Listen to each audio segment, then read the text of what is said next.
없으며 우리 그 주의 넓은 사랑을 증명할 자 없도다.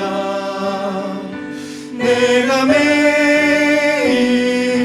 더욱 가까이 십자가로 가오니 구세주의 보혈 흘린 그곳에 나를 인도하소서.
사랑이신 하나님 아버지, 코비드 바이러스로 인해서 생활의 제약과 어려움을 겪는 이 시대에 건강과 예언의 복음을 나눌 수 있게 해주셔서 감사합니다.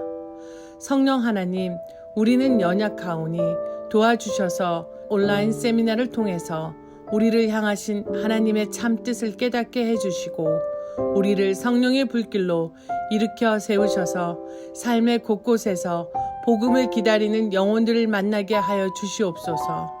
많은 이들이 하나님의 진리의 말씀을 깨닫고 다시 돌아올 수 있도록 머리 숙인 우리 모두에게 하늘의 능력과 지혜를 부어 주시옵소서. 오늘 우리가 깨달은 말씀으로 진리의 빛을 전하는 통로가 되게 하시고 우리를 통하여 진리의 빛이 비춰지게 역사하셔서 함께 믿고 주님의 재림을 함께 기다리게 인도하여 주시옵소서. 지금은 시작하는 시간이 오니 끝나는 시간까지 함께하여 주시옵기를 주 예수님 그리스도의 이름으로 기도드립니다. 아멘.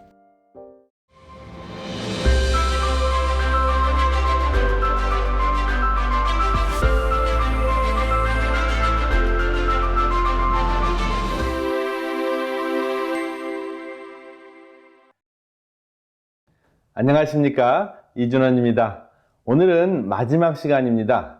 이번 기회에 새로운 것을 실천하신 것은 있으신지요?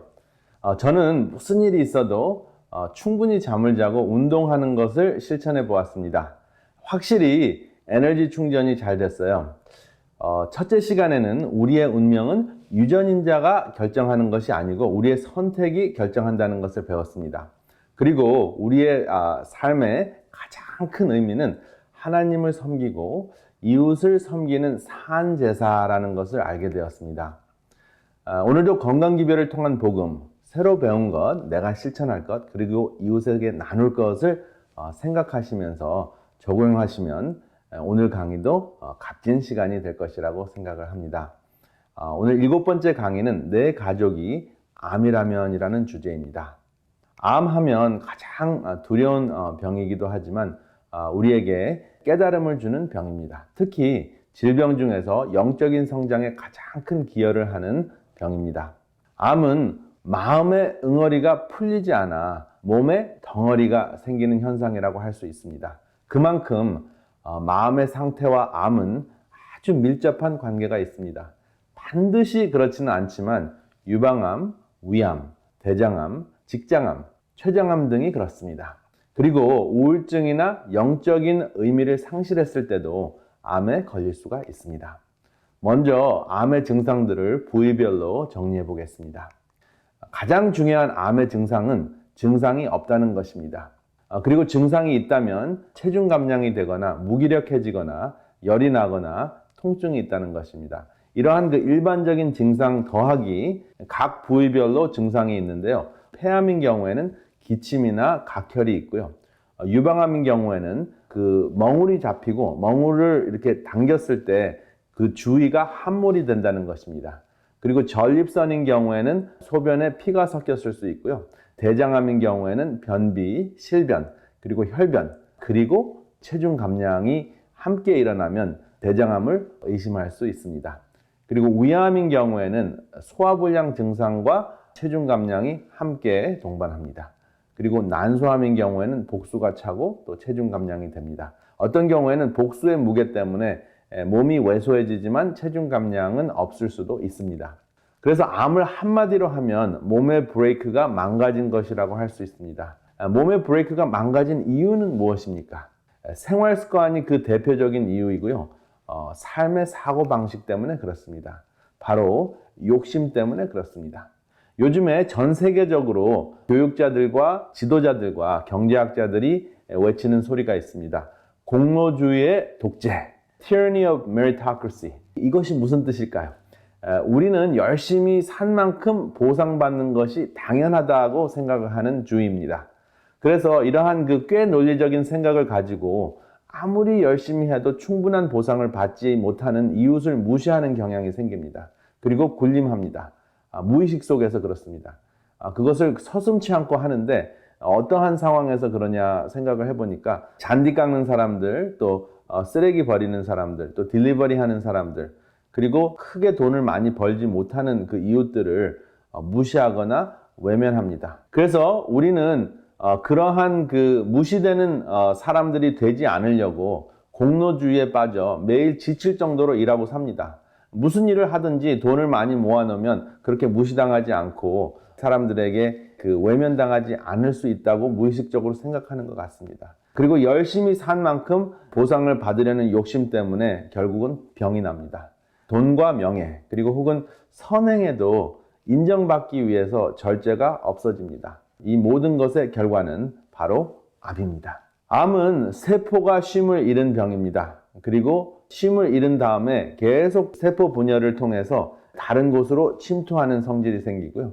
그 다음에 90%나 95% 정도의 암은 후천적인 요인에 의해서 생깁니다. 그렇다면 후성 유전학적으로 극복할 수 있다는 이야기죠. 그리고 일반적으로 암은 가장 약한 부분에서 생깁니다. 그러면 세포 속에 무엇이 문제가 생겼을까요? 바로 P53이라는 브레이크가 망가졌기 때문에 암이 생기는 것입니다.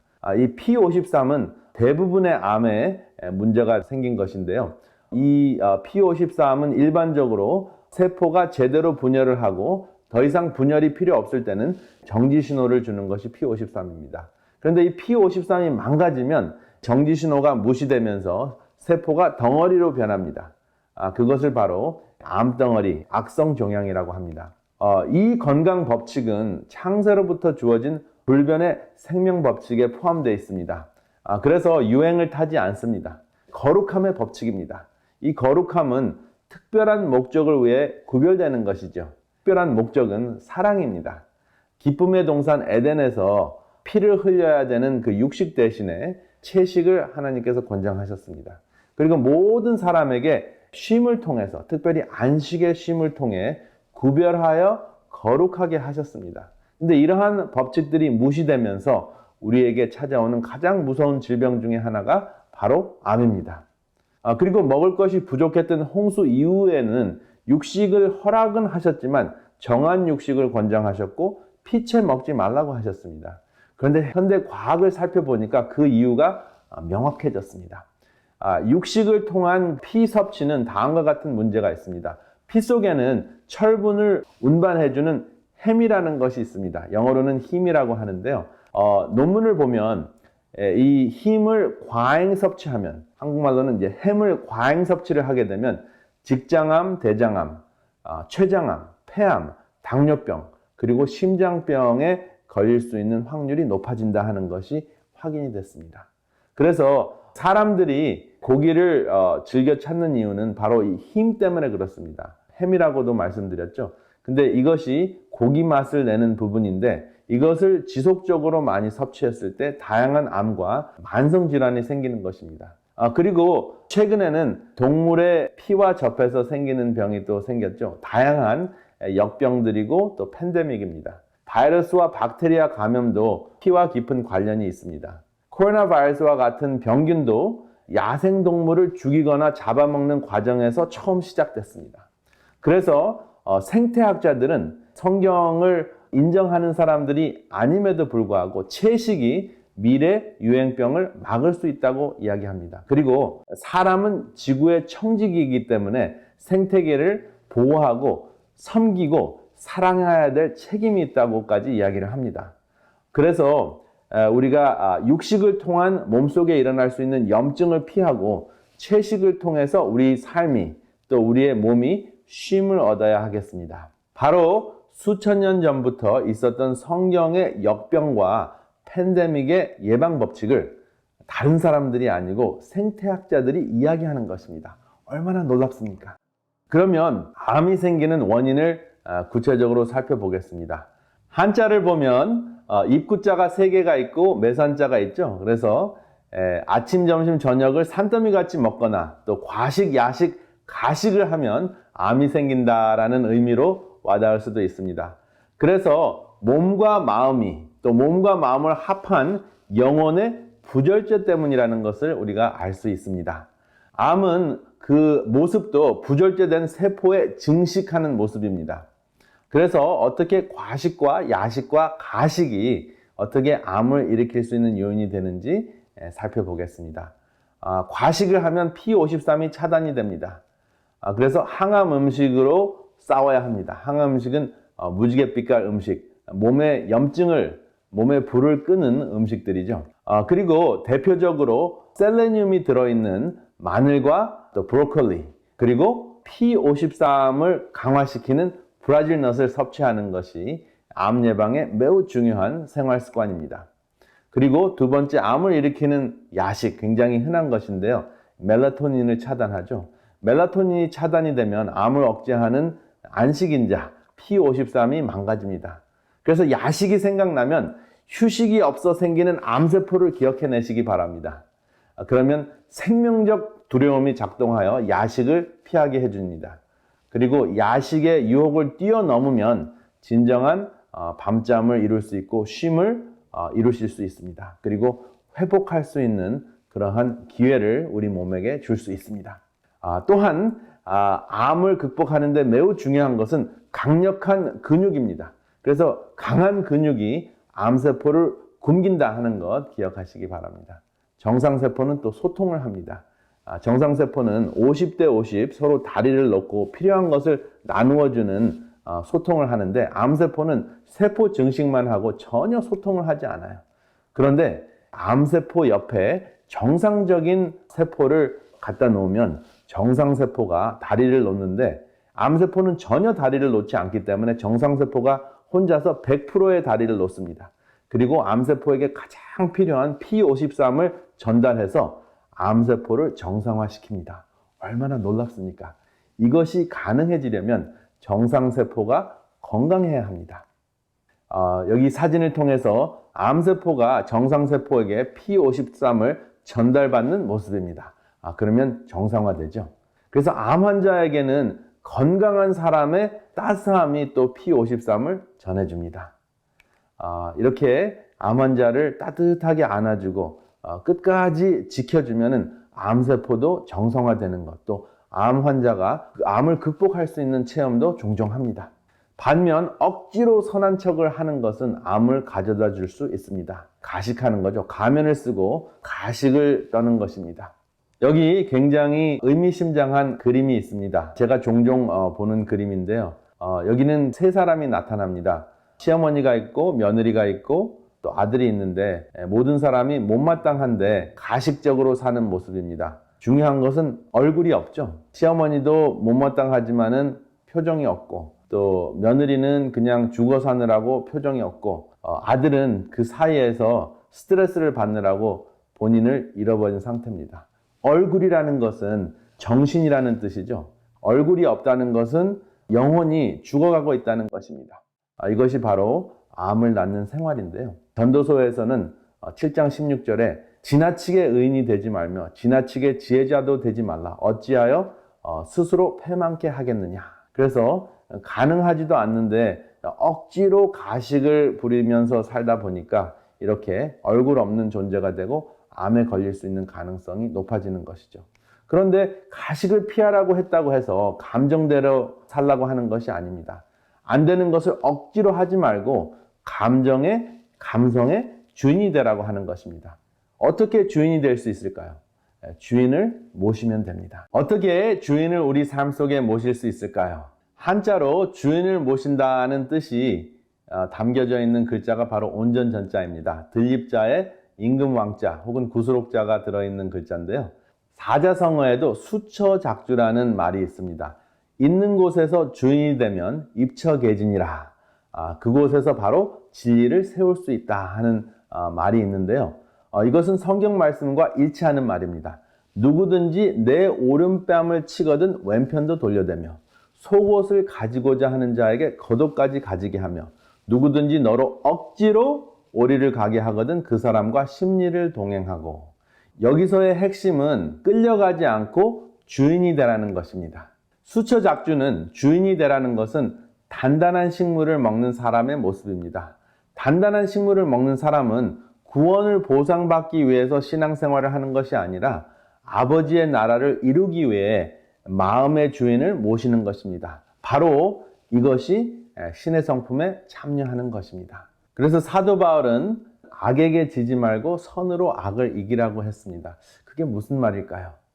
우리가 힘이 있어서 악을 악으로 이길 수 있을 때도 있습니다. 그런데 악을 무력으로 이기는 순간 우리는 악에게 지는 것이 됩니다. 왜냐하면 우리는 예수 그리스도를 우리의 마음의 주인으로 삼아 하늘 왕국을 예수님과 함께 이루고자 하는 것이 우리의 목적이 아니겠습니까? 그래서 예수님께서는 아버지여 저들을 사하여 주옵소서.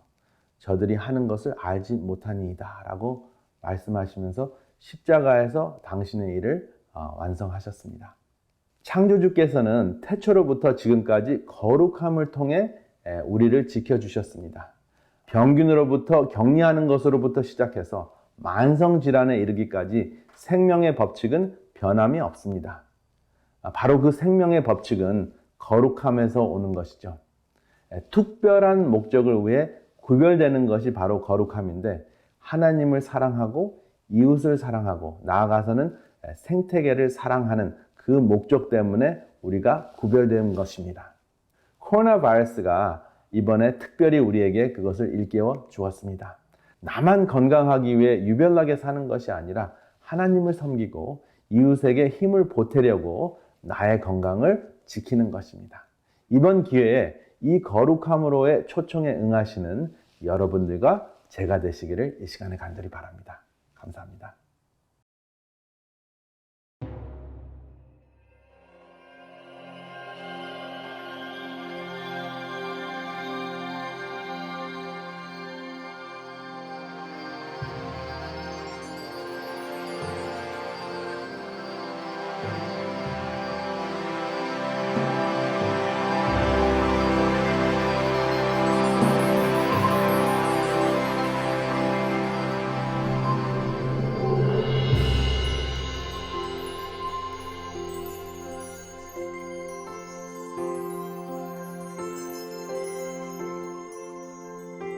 영광의 그날이 오면 저 하늘 더욱 밝으리. 새 천사 공중에 힘차게 날아가는 그날부터 주의 중보하시고 만왕의 왕 오실 그때까지 천사여 날개를 펼쳐라.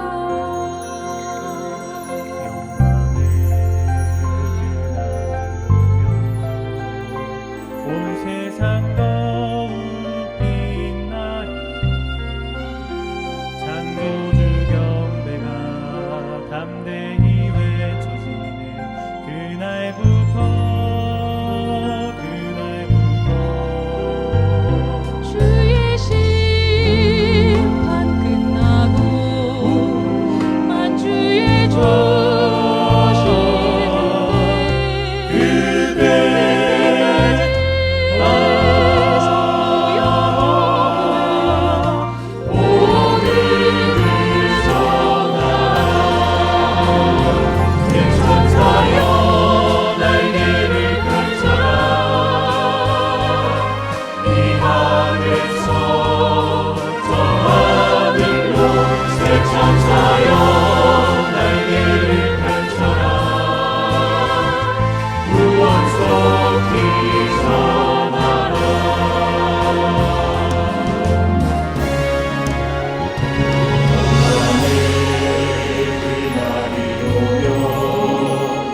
온 천지 거룩하나니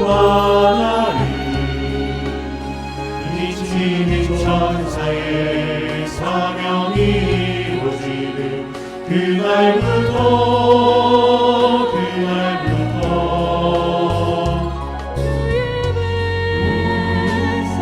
백성과 영광이 그때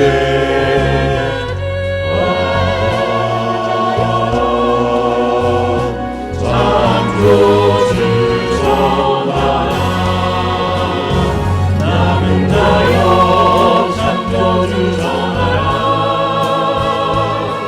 이 나라에서 전하라로 남은 자여 창조주 전하라. 이걸 속히 전하라. 남은 자여 창조주 전하라.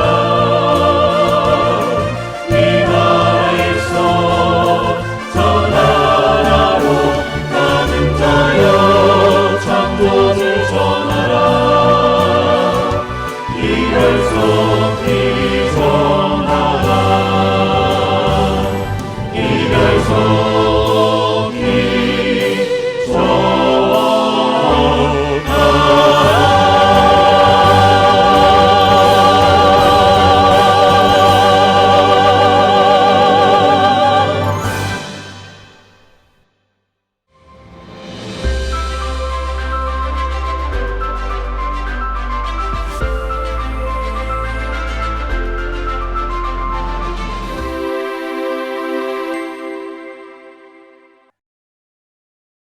런던에서 활동하는 언론인이자 작가인 톰 필립스라는 사람이 쓴 인간의 흑역사라는 책이 있습니다. 이 책은 지나온 역사 속에서 펼쳐졌던 인간들의 놀랍고도 황당하기까지 한 실패와 어리석은 이야기들을 아주 재미있게 풀어낸 책입니다. 그는 그의 책 전쟁은 왜 하나요? 라는 챕터에서 역사상 가장 무의미했던 전쟁 탑 6를 선정해 두고 있는데요. 그 중에 하나가 바로 모데나와 볼로냐의 전쟁입니다. 이 전쟁은 1325년에 벌어졌던 전쟁으로 이탈리아 지방에 있었던 모데나와 볼로냐라는 두 도시국가 사이에서 벌어졌던 전쟁이에요. 당시 이탈리아의 여러 도시들은 교황 지지파와 신성 로마 지지파로 나뉘어져 있었는데요. 모데냐는 신성 로마 제국을 지지했고 볼로냐는 교황을 지지하면서 관계가 좋지 않았습니다. 그러다가 드디어 이 두 도시 간의 커다란 전쟁이 시작되었습니다. 도시국가라고 해서 그 전쟁의 규모가 적었던 것도 아닙니다. 볼로냐는 2,000명의 기병과 3만 명의 보병을 이끌고 모데나를 공격합니다. 이에 비해 모데나는 좀 세력이 약해서 기병과 보병을 합한 수가 7,000명 정도였습니다. 그러나 도시국가 간의 전쟁치고는 꽤나 큰 규모의 싸움이 벌어진 것이지요. 드디어 결전의 시간, 1325년 11월 15일 비장한 각오를 한 볼로냐의 군사들과 모데나의 군사들이 맞닥뜨렸습니다. 그날의 전투는 상당히 치열해서 역사의 기록에 보면 2,000명이 넘는 전사자들이 발생했다고 합니다. 그렇다면 이 싸움은 무엇 때문에 시작되었을까요? 이 싸움의 발단이 되었던 이유는 바로 이것입니다. 이 사진 속에 있는 것이 무엇일까요? 네, 맞습니다. 우물에서 물을 깃는 물양동이입니다. 싸움이 시작된 사연은 이렇습니다. 어느 날 모데나의 군인들이 볼로냐의 성으로 몰래 잠입해 들어갔다가 도시 중앙에 있던 우물의 양동이를 훔쳐서 달아나게 됩니다. 그래서 볼로냐는 모데나를 향해서 훔쳐간 양동이를 당장 내놓으라고 요청하게 됩니다. 당연히 모데나는 이 요청을 거절했지요. 이에 자존심이 상한 볼로냐가 무려 32,000명의 군사를 일으켜 싸움을 시작한 것입니다. 그런데 이 책에 보면 볼로냐는 모데나와의 싸움에서 패배합니다. 오히려 모데나의 군사들이 볼로냐 성안까지 쳐들어와 우물에 있던 양동이를 하나 더 훔쳐가게 되었다고 합니다. 그래서 이름하여 이 전쟁이 양동이 전쟁이라고 불리고 있습니다.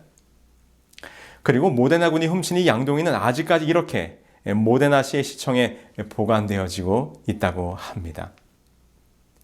양동이 전쟁. 사실 발단이 무엇이 되었던 싸움에는 그 이유가 있을 것입니다. 그것이 작은 말 한마디와 같이 사소한 것일 수도 있고 재산의 피해나 인명이 죽게 되었던 심각한 이유일 수도 있을 것입니다.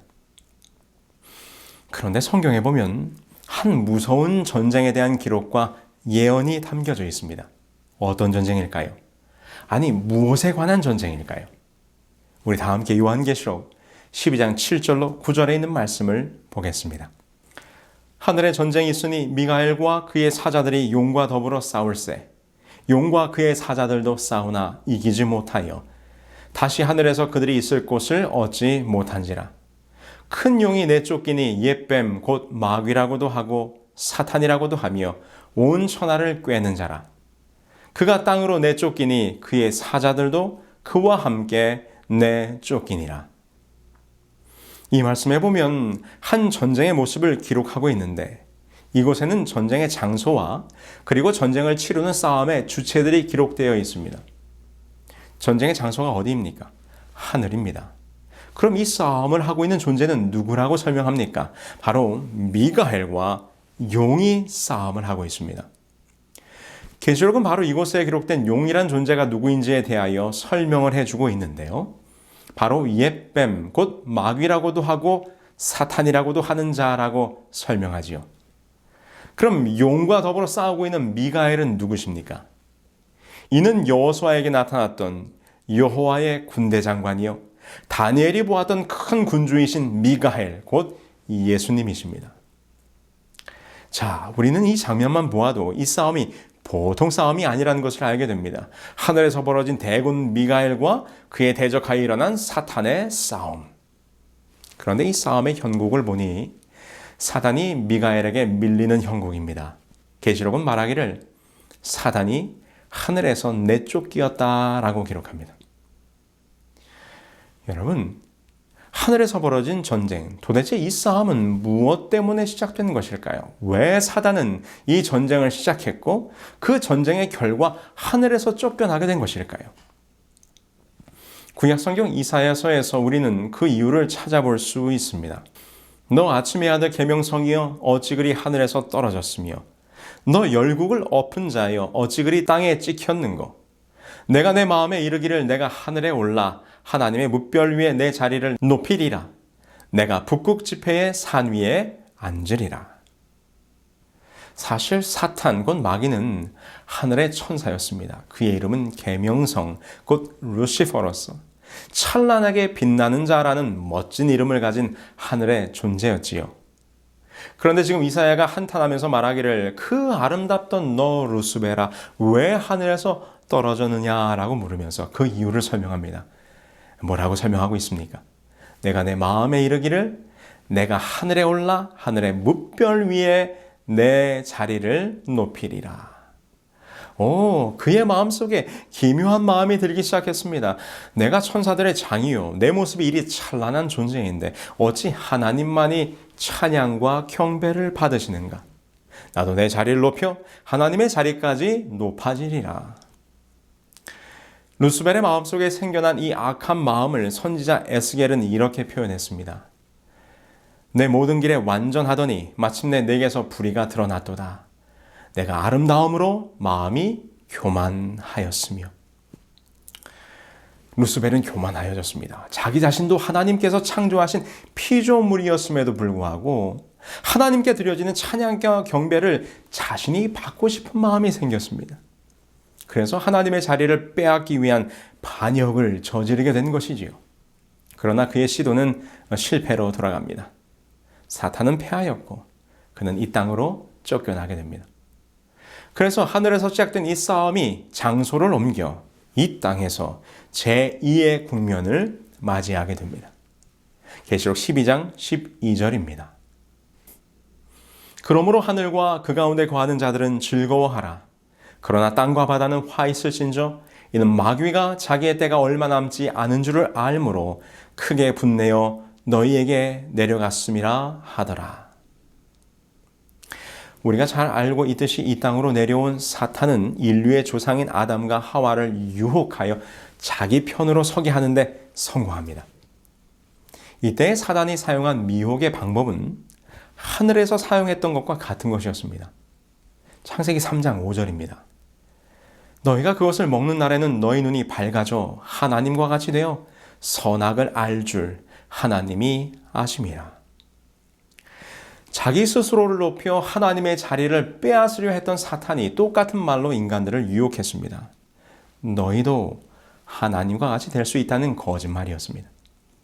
이 유혹과 거짓에 넘어간 결과 불행하게도 이 지구는 이 무서운 대쟁투의 소용돌이 속에 휘말리게 된 것입니다. 그래서 계시록에서는 말하기를 땅과 바다는 화 있을진저라고 한탄의 소리를 바라고 있는 것입니다.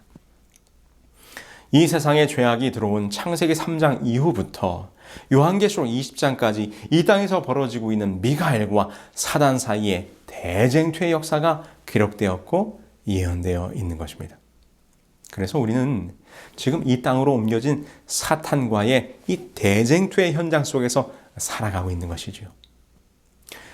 그렇다면 오늘 우리는 이 전쟁에서 어떻게 해야 승리하고 구원을 얻을 수 있겠습니까? 저는 어린 시절을 강원도 시골에서 자랐습니다. 지금도 그 고향에 저의 부모님들이 살고 계십니다.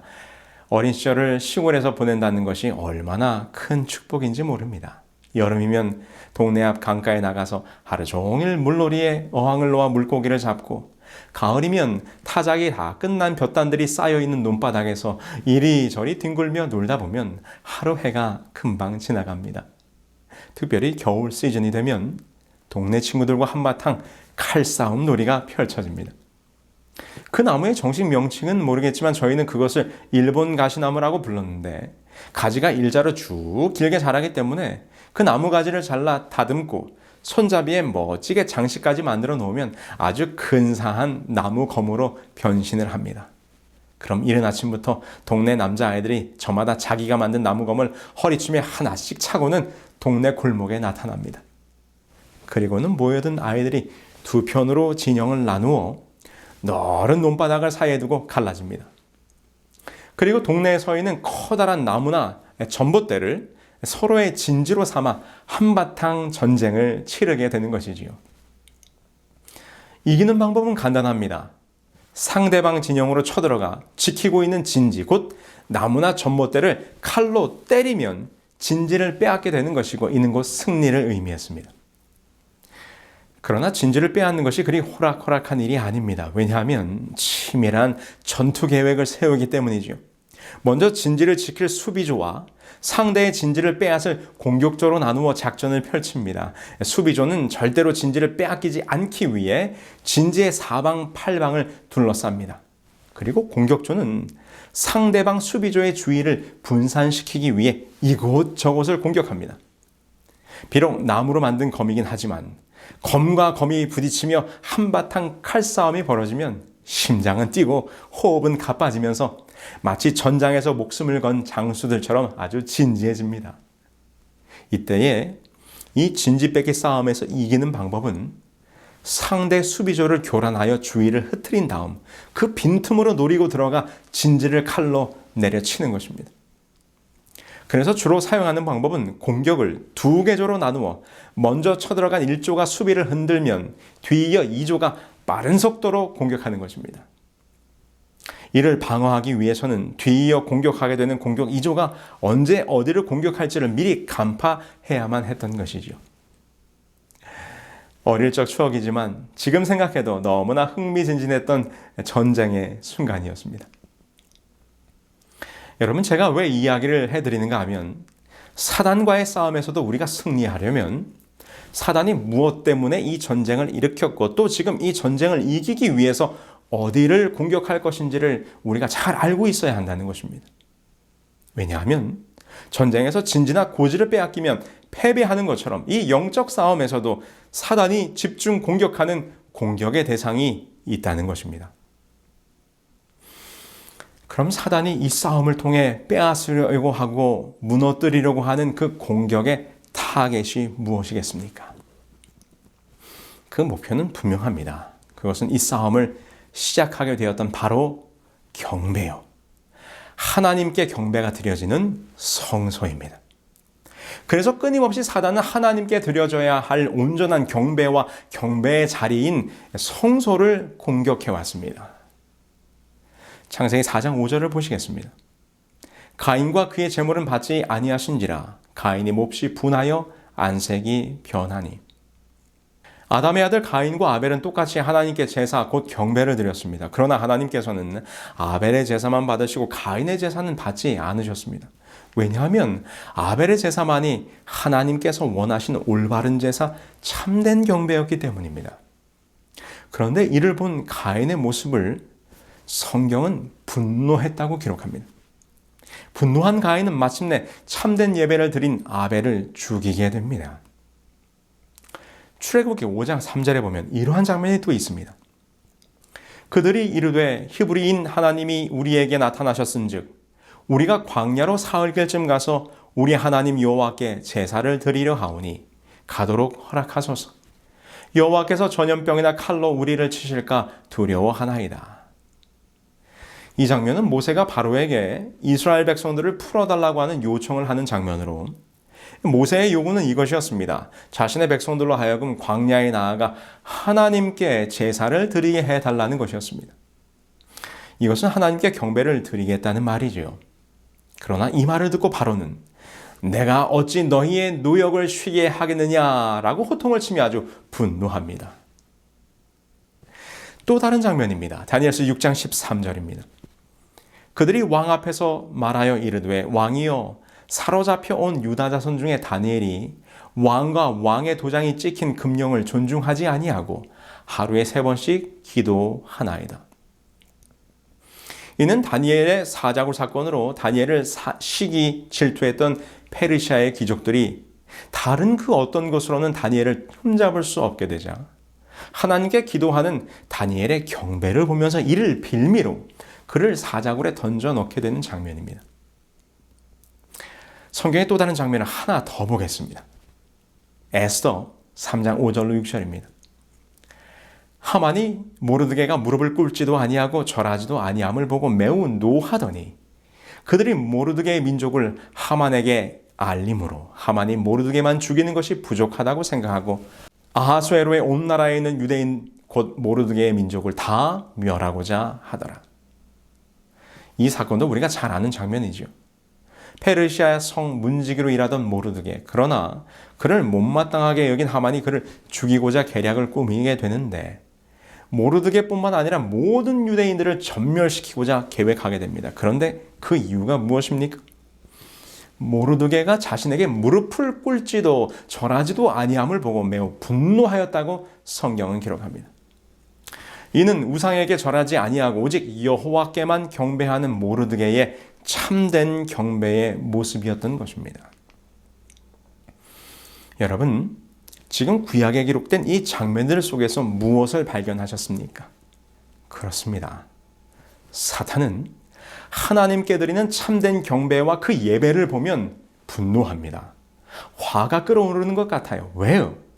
이는 그 경배를 자신이 받고 싶어 하기 때문입니다. 사단은 그저 분노하는 것에서 그치지 않고 하나님을 참되게 경배하는 백성들과 그 성소를 허물고자 합니다. 그래서 가인은 분노하여 아벨을 죽인 것입니다. 사단은 애굽의 바로를 충동질하여 하나님의 백성들을 죽이고자 하였습니다. 이는 태어나는 남자아이를 다 죽여 그 백성의 대를 끊으려고 했던 모습에서 볼 수 있습니다. 그러나 하나님께서는 모세를 택하여 하나님을 참되게 경배하는 당신의 백성을 인도해 내십니다. 그러자 이번에는 바벨론을 일으켜 당신의 백성들과 성소를 공격합니다. 다니엘 1장 2절이지요. 주께서 유다 왕 여호야김과 하나님의 전 그릇 얼마를 그의 손에 넘기심에 그가 그것을 가지고 신할 땅 자기 신들의 신전에 가져다가 그 신들의 보물 창고에 두었더라. 바벨론이 쳐들어와 하나님의 성전을 공격하고 약탈했다고 성경은 기록합니다. 그런데 흥미로운 것은 그들이 여호와의 성소에 있는 물건들을 약탈하여 자기들의 신전으로 가져갔다는 것입니다. 여기서 더 놀라운 것은 바벨론의 신전인 에사길라가 하나님의 전인 예루살렘 성전과 구조뿐만 아니라 제사 방법도 매우 흡사하게 만들어졌다는 것입니다. 고대 이집트와 바벨론의 종교라는 책 459페이지에 보면 이런 설명이 있습니다. 바벨론 신전은 솔로몬의 성전과 거의 흡사하였다. 바벨론 신전도 2개의 뜰과 제사장들을 위한 방들과 성소와 지성소를 갖고 있다. 겉모양이 건축미나 설계상의 다양성도 없는 직사각형의 궤짝과 같다는 점에서도 같다. 심지어 기구의 세목에서도 같다. 바벨론 신전의 2제단이 예루살렘 전에도 있고 시은좌며 진설병의 떡상도 그렇다. 참 흥미롭지 않습니까? 사탄은 항상 이렇게 하나님께 드려질 참된 경배의 모조품을 만들어 그 경배를 자신이 가로채는 일을 하고 있는 것입니다. 더 놀라운 것은 바벨론과의 전쟁을 통하여 실제적인 성소를 공격했다면 이제 바벨론인의 언어와 학문과 종교를 통하여 사람의 마음 성소를 공격합니다. 다니엘 1장 3절로 4절입니다. 왕이 환관장 아스부나스에게 말하여 이스라엘 자손 중에서 왕족과 귀족 몇 사람 곧 흠이 없고 용모가 아름다우며 모든 지혜를 통찰하며 지식에 통달하며 학문에 익숙하여 왕궁에 설만한 소년을 데려오게 하였고, 바벨론은 이스라엘 백성들을 포로로 잡아갔습니다. 그리고 여러 가지 방법을 통하여 그들의 마음 성소에서 하나님을 지우려고 시도합니다. 교육을 통하여, 식생활을 통하여 그들의 이름을 바꿈으로. 사도 바울은 우리의 마음이 곧 하나님의 성전이라 말씀하셨습니다. 그래서 사탄은 지금 포로로 잡아간 이스라엘 젊은이들의 마음 성소를 파괴하고자 했던 것입니다. 그러나 하나님이 택하신 다니엘, 그는 사탄의 공격에 무너지지 않았습니다. 다니엘 1장 8절에서 이렇게 기록합니다. 다니엘은 뜻을 정하여 왕의 음식과 그가 마시는 포도주로 자기를 더럽히지 아니하리라 하고 자기를 더럽히지 아니하도록 환관장에게 구하니. 다니엘은 뜻을 정하였습니다. 이 부분을 히브리어의 의미대로 해석하면 바셈 다니엘 알리보, 다니엘은 그 마음에 두었다. 그냥 뜻을 정했다는 말보다는 히브리어 성경 표현이 더 마음에 와닿습니다. 그의 마음 성소에 하나님의 뜻을, 하나님을 모셨다는 것입니다. 하나님은 바벨론의 공격을 다니엘을 통하여 막아내신 것입니다. 모르드게의 사건 때는 어떻게 하셨습니까? 사단은 이제 페르시아를 일으켜 여호와께 참된 경배를 드리는 모든 유다 백성을 일순간에 전멸시키고자 작전을 세우게 됩니다.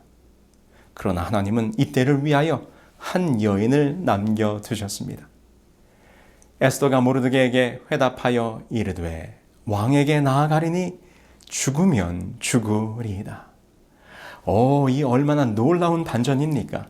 이처럼 사단이 끊임없이 하나님의 참된 경배를 드리는 백성들과 성소를 공격할 때마다 하나님께서는 모세를 택하시고 다니엘을 세우시고 에스더를 부르사 사단의 공격을 막아내셨던 것입니다.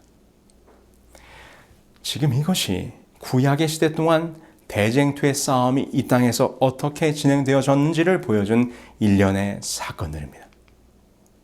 이제 이 싸움은 새로운 단계로 접어들게 됩니다. 이 대쟁투의 역사를 설명하고 있는 요한계시록 12장의 말씀을 보시겠습니다. 요한계시록 12장 2절 그리고 4절입니다. 여자가 아이를 베어 해산하게 되매 아파서 애를 쓰며 부르짖더라. 용이 해산하려는 여자 앞에서 그가 해산하면 그 아이를 삼키고자 하더니. 성경에서 여인은 하나님의 백성을 의미합니다. 그렇다면 이 여인이 해산하고자 하는 아이는 누구입니까? 그렇습니다. 창세기 3장 15절에 약속된 여자의 후손으로 태어나실 메시아 예수 그리스도이시지요.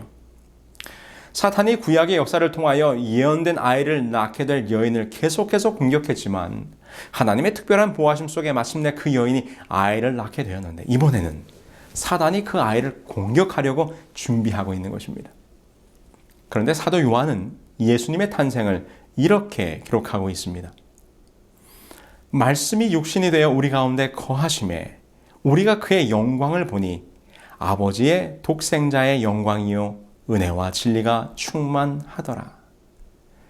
흥미로운 것은 인성을 쓰시고 이 땅에 오신 예수님의 모습을 표현한 거하심에라는 말의 의미가 천막을 친다는 의미로 이는 하나님께서 모세를 통하여 성막을 세우셨다는 말과 같은 의미가 되는 것입니다. 이는 그리스도 자신이 성소에 있었음을 분명하게 드러내는 기록입니다. 이것은 예수님 자신의 증언으로도 확인할 수 있습니다. 요한복음 2장 19절에서 말씀하시기를 예수께서 대답하여 이르시되 너희가 이 성전을 헐라 내가 사흘 동안에 일으키리라. 이 아이를 삼키고자 하는 것, 곧 이 땅에 친히 임하신 성소를 공격하려고 하는 것입니다. 용이 지금 그 아이를 삼키고자 합니다. 창세기 3장 15절에 예언된 대로 타락한 인간을 구원하기 위해 육신의 몸으로 탄생하신 아기 예수를 없애버리기 위하여 헤롯 왕을 통하여 두 살 아래의 남자아이들을 다 살해한 사건을 비롯하여 33년 반 동안 예수님을 넘어뜨리려 하였지만 예수님은 십자가의 구속을 완성하시고 하늘로 승천하시게 됩니다. 이 장면을 계시록은 이렇게 기록합니다. 그 여자가 아들을 낳으니 이는 장차 철장으로 만국을 다스릴 남자라. 그 아이를 하나님 앞과 그 보좌 앞으로 올려가더라. 이 말씀처럼 십자가에서 죽으신 예수님은 3일 만에 부활하셨고 하늘로 승천하셨습니다. 마가복음 16장 19절입니다. 주 예수께서 말씀을 마치신 후 하늘로 올려지사 하나님 우편에 앉으시니라. 이 땅에 내려오신 예수님을 집어삼키고자 했던 사탄은 그의 계획이 어긋나게 되자 이번에는 그 아이를 낳았던 여자를 공격합니다. 용이 자기가 땅으로 내쫓긴 것을 보고 남자를 낳은 여자를 박해하는지라. 여자는 하나님의 백성 곧 교회를 상징하는 것으로, 이는 우리가 이미 다니엘서를 공부한 대로 작은 뿔이 등장하여 1260년 동안 성소를 허물고 진리를 땅에 던지는 일들을 통하여 진리와 참된 경배를 드리던 당신의 백성들을 종교재판으로 통하여 핍박하게 될 것을 예언한 말씀입니다. 그래서 중세기를 통하여 진리의 말씀대로 살아가려고 했던 참된 그리스도인들은 이 핍박을 피하여 와일덴스인들이나 알비젠스인들과 같은 무리들처럼 광야와 같은 깊은 산중에서 믿음을 지켜야 했습니다. 이렇게 될 것을 계시록은 이렇게 예언했습니다. 그 여자가 광야로 도망하매 거기서 1260일 동안 그를 양육하기 위하여 하나님께서 예비한 곳이 있더라. 그러자 이번에는 사탄이 그 입으로 물을 강같이 토하여 여자를 떠나려 가게 하려고 하였지만 땅이 여자를 도와 그 여인을 구하게 되는데, 이 장면은 용이 그리스도인들에 대한 핍박뿐만 아니라 온갖 거짓 교리를 범람하게 하여 진리와 참된 경배를 근절시키고자 하였지만, 진실된 그리스도인들이 땅으로 상징된 당시의 황무지와 같았던 북미 대륙으로 피하게 될 것을 예언한 것입니다. 이는 실제로 1620년 구교의 핍박을 피하여 신대륙으로 넘어와 신교의 나라를 세우게 된 역사로 성취되게 된 것입니다. 드디어 이 싸움은 마지막 국면으로 들어가게 됩니다. 대쟁투의 역사가 예언되어 있는 요한계시록 12장의 마지막 절은 이렇게 예언합니다. 용이 여자에게 분노하여 돌아가서 그 여자의 남은 자손 곧 하나님의 계명을 지키며 예수의 증거를 가진 자들과 더불어 싸우려고 바다 모래 위에 서 있더라. 이곳에 다시 한번 분노하는 용의 모습이 기록되어 있습니다. 왜 사단은 분노합니까? 오늘 우리가 쭉 살펴본 사단과의 싸움에서 사단이 분노할 때는 언제였습니까? 그렇습니다. 하나님께 드리는 참된 경배와 성소를 볼 때 사단은 분노했습니다. 그러므로 지금 이 싸움의 마지막에서 용이 분노하는 이유는 용과 대적하기 위해 서 있는 그 여자의 남은 자손이 하나님께 참된 경배를 드리는 백성들이기 때문입니다.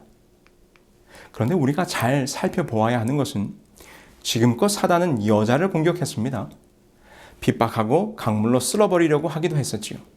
그런데 이 마지막 싸움의 장면에서 용의 공격의 대상이 바뀌게 됩니다. 그냥 여자가 아니라 그 여자의 남은 자손입니다. 그럼 그 여자의 남은 자손은 누구입니까? 이곳의 남은 자손, 렘난트는 남아있는 것이란 뜻입니다. 옷감 파는 가게에 가면 천을 큰 두루마리로 말아 놓은 것을 볼 수 있는데, 천을 다 팔고 마지막에 남은 조각, 그 천 조각을 렘난트라고 부릅니다. 그러므로 렘난트, 남은 무리는 마지막에 남은 조그만 천 조각이지만 그것은 앞서 팔려나간 원래의 두루마리 천과 정확하게 같은 천입니다. 이와 마찬가지로 마지막 시대의 여자의 남은 자손은 사도시대 교회의 사도들과 성도들이 믿었던 원래의 복음, 원래의 계명, 원래의 교리를 간직하고 있는 그리스도인들을 뜻하는 것입니다.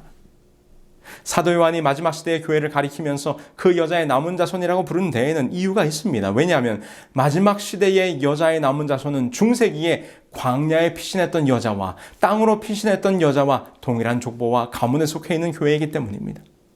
중세기에 성도들을 핍박하던 교회는 하나님의 교회가 아니었습니다. 중세기에 태양신의 교리를 받아들인 교회는 하나님의 교회가 아니었습니다. 초대교회의 신앙은 중세기에 광야로 피신해서 진리를 지켰던 여자에게 전달되었고, 그 신앙이 16세기 종교개혁자들에게 전달되었으며 그 신앙이 17세기에 미국으로 피신하는 여자에게 전달되었고, 그 신앙이 이 시대의 여자의 남은 자손에게 전달되었는데, 사도 요한은 그들을 가리켜 하나님의 계명을 지키며 예수 증거를 가진 자들이라고 부른 것입니다. 이는 곧 여호와 하나님을 참되게 경배하는 남은 자들이 있을 것이란 말입니다. 여호와를 올바르게 경배하는 안식일 진리를 회복하고 하나님의 보좌로 나아가는 성소의 진리를 바로 세우며 사람의 전통이 아니라 오직 성경의 말씀대로 순종하며 사는 것을 즐겨하는 무리들이 있을 것입니다.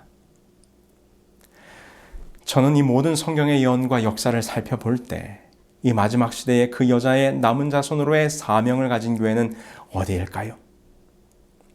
1800년대 초중반 영적 대각성 운동을 일으켰던 재림 운동을 통해 초교파적으로 재림을 기다리는 사람들이 모였습니다. 비록 우리가 기독교의 역사를 아시는 대로 그들의 재림 운동은 큰 실망으로 끝이 났지만 그 후에 성경에 대하여 더 깊이 연구하고 참 진리를 찾아 성경의 말씀대로 살아가려는 무리들이 생겨났습니다. 그들은 각 교파마다 가지고 있던 다양한 성경적 진리와 말씀들을 받아들여 진리의 반석을 든든히 세우기 시작합니다. 그들은 루터와 종교개혁자들이 주장했던 오직 성경, 오직 믿음, 장로교회의 성서 위주의 신앙, 감리교회의 중생과 성화, 가톨릭의 선행과 삼위일체 교리 등 성경의 확실한 근거를 가진 모든 교리들을 다 받아들였습니다. 이렇게 성경의 진리를 찾아 모인 무리들이 하나의 교회를 세우게 되었는데 그것이 바로 제7일 안식일 예수 재림교회입니다.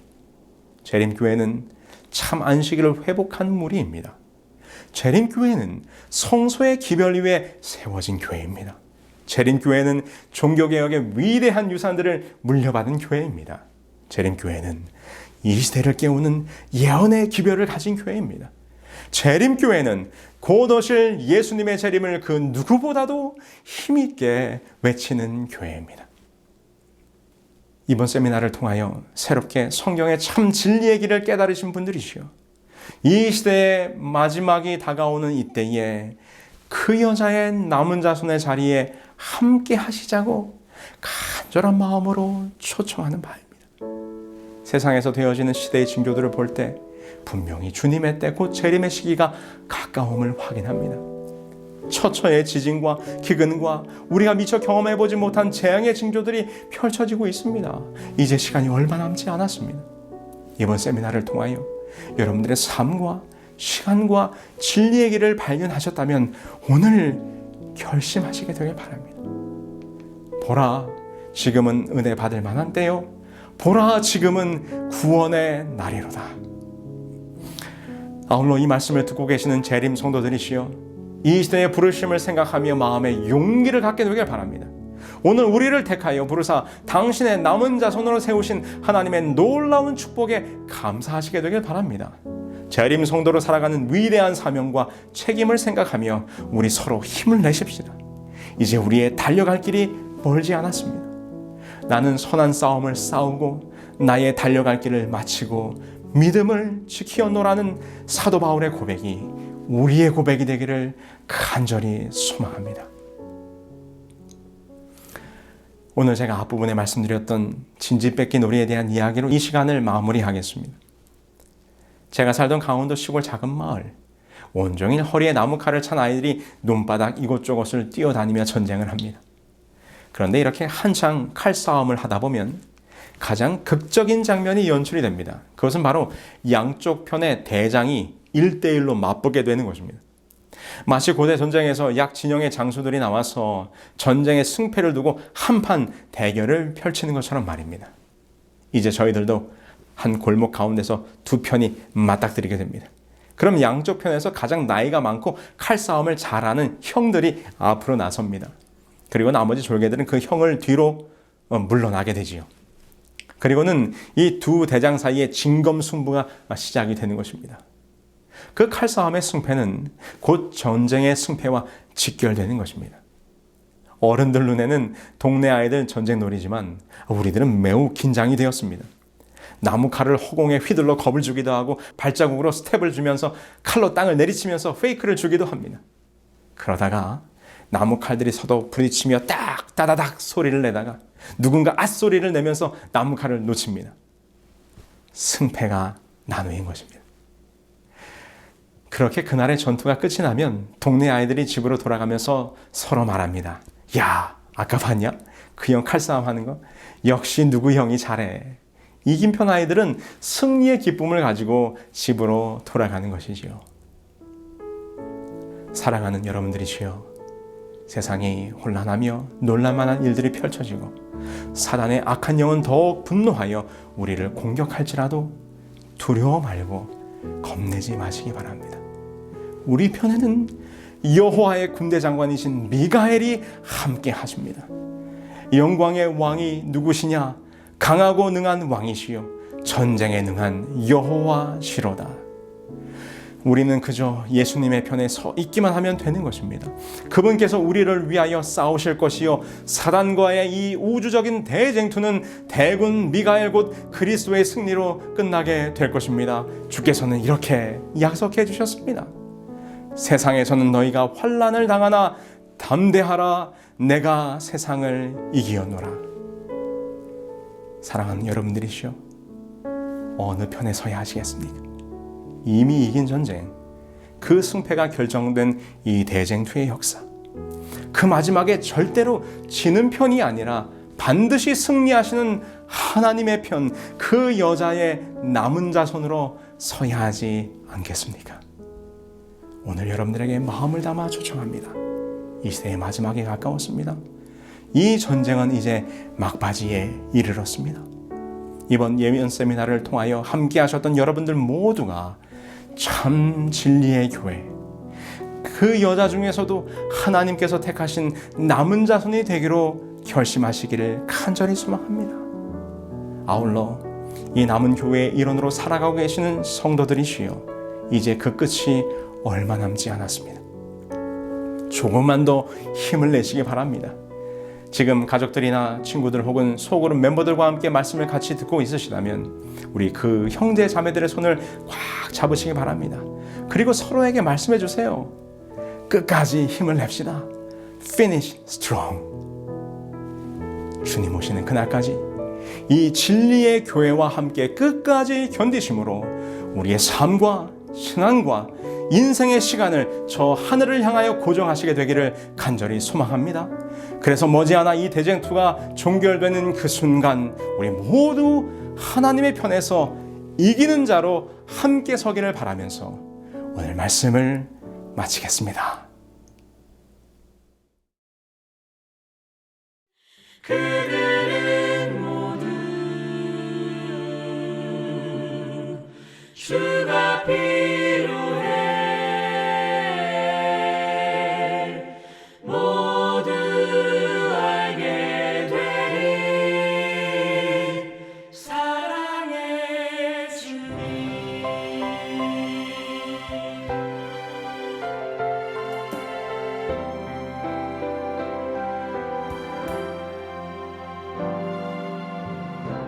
매일 스치는 사람들 웃음기에 숨겨진 공허한 그 눈빛을 무엇으로 채우나.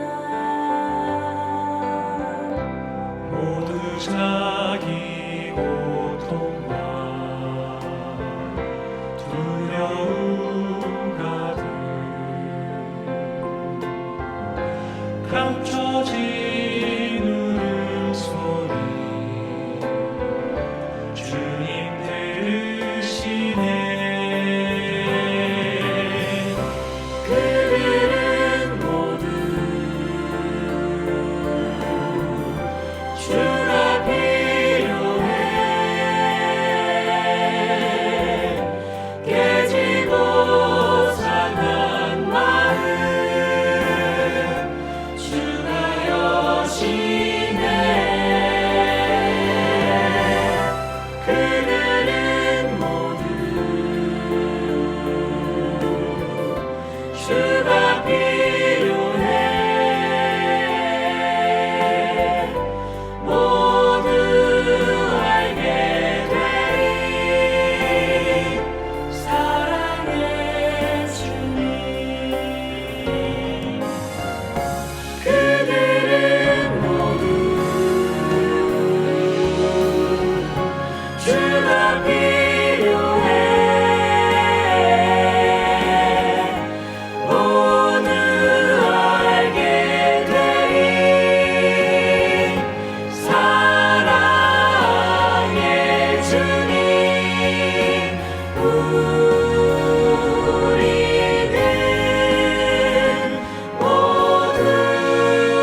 이제는 우리 아버지 하나님의 사랑과 예수 그리스도의 은혜와 성령님의 감화 감동하심이 그 여자의 남은 자손이 되어 하나님의 백성으로서 이 마지막 시대를 살기로 결심한 우리 모두에게 우리 주님 오실 때까지 영원히 함께하여 주시옵기를 우리 주 예수 그리스도의 이름으로 축원합니다.